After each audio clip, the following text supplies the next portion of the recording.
Good morning to all present here. I'm Shaktivel as Assistant Professor of English, handling 23 ENP 101 Professional Communication for the first year class in the second semester. In this video lecture series, we have been discussing the topic on presentation skills.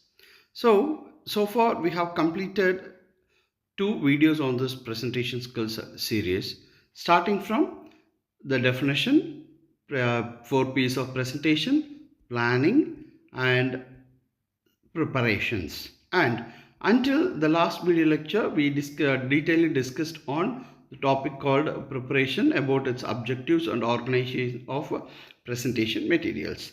Now we are going to continue with the topic from the slide called structure.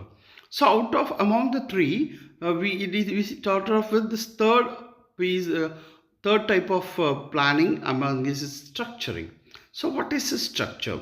So structure of our presentation should be following the follow order, starting from objective, beginning or introduction, main content, summary, conclusion and recommendations, and the questions. So what is this objective called? The objective is nothing but the main agenda or the main aim of today's presentation. That is called objective.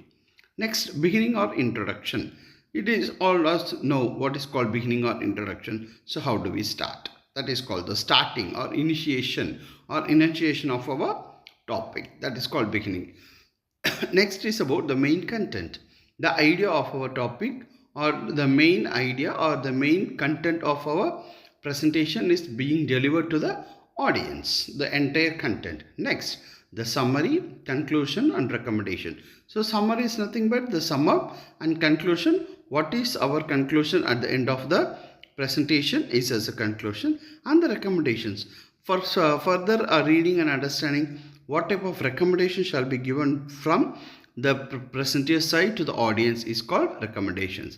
And finally, questions. What is this questions is nothing but about whether you may ask questions in order to assess the understanding of your presentation to the audience, or the audience may have clarification, may get doubts, or may have some questions to get rectified that is directly take a raised from your presentation or relevant to the topic, or that may be develop the ideas in the future scopes. This is called the structure. And how is it? So in the introduction, we have to talk about the audience attention. We have to grab it.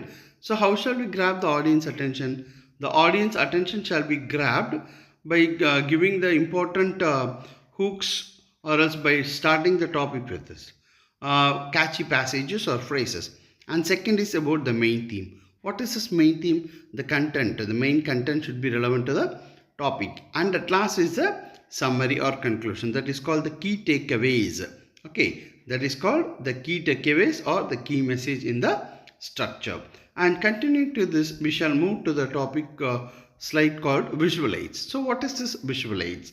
So this is an additional supplementation in order to make our audience to easily understand and grab and catch our idea. So because there is a saying, a picture is worth of 1,000 words, isn't it?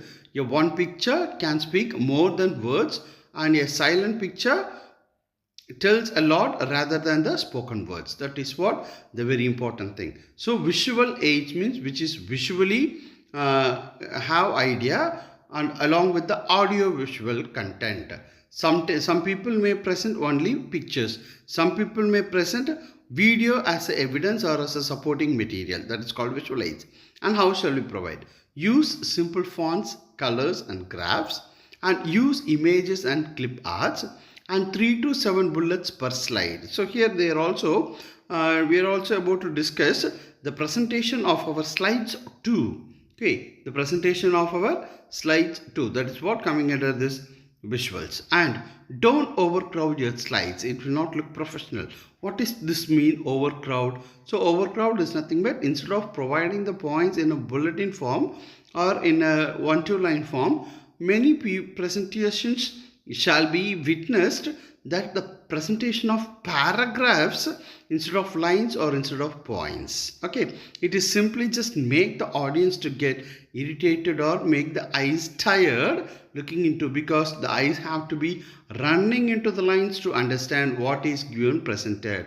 And before understanding the main context of the paragraph itself, the presenter will complete his idea and will move to the next slide. So the audience may not be able to completely go through the slide. So that is why it is said it is to be not overcrowded. And new or different visual aids wake people up. So that is another reason why visual aids is very much supportive and required. Okay. And next, the voice.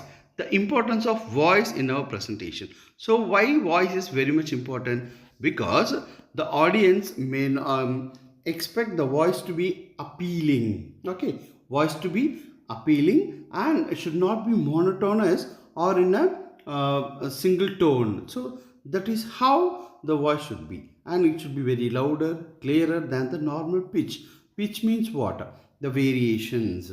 Likewise, instead of reading everything A, B, C, D, E, F, G, H, I, J, K, L, we shall read A, B, C, D, E, F, G, H, I, J, K, L, M, N, O, P, Q, R, S, T. So this is called the variations. Okay. So making some ups and downs in a voice is called the tone or the pitch variations. And variations of varying the pitch and volume. Volume means tone. The tone. Okay. So pitch means also the tone along with the volume. So how? By using the proper stress and pass.